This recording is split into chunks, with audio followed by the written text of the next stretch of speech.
So over here you can see that I have a Google slide, and now let's work around with the version history of the file. So in order to work around with the version history, I'm going to go to File, and then I'm going to go to Version History, and then I'm going to click on See Version History.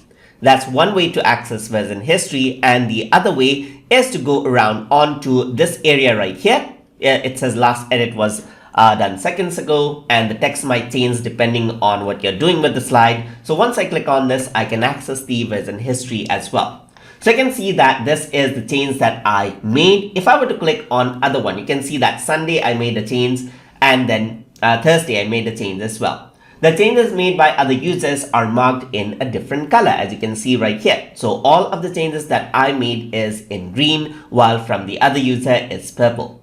If I were to click on this, I'll be able to see how the file looked like previously right there. You can go over here and then see how that looked like after the change was made. So if I were to go on the beginning, you can see that it is blank. Let's say I want to revert it back onto this version right here. What I can simply do is click on restore this version, and what happens is that it says your current document will revert to the version from December 3 at 6:46 p.m. Do you want to do this? Yes, I want to do that. So once I do that, you can see that the slide reverts back into the previous state. I can go back right here, and let's say I don't want the change. I can simply go over here onto the last change and then click on restore this version, and then slide is restored again, as you can see right there. Another thing that I can do is, as you're working with a lot of the content, you might have a lot of version history, and you may want to save a specific point of time that you want to revert to.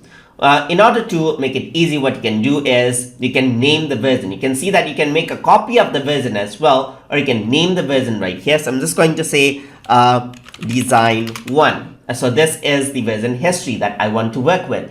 And then let's say I want to work with this one as well, this design. So this is going to be design 2. So I'm just going to say design 2 right here.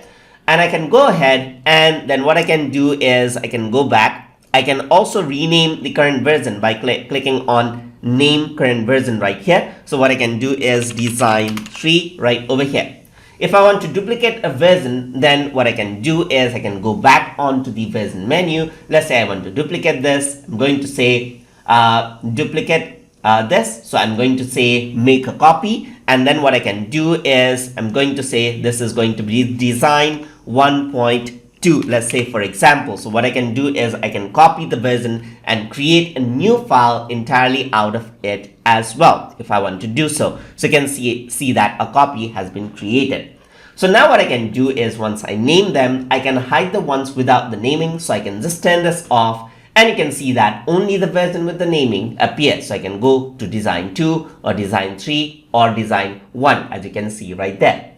And that is how you can work around with the version history inside of Google Slides. So hope you guys learned something as always. And as always, please like, comment, share, and subscribe.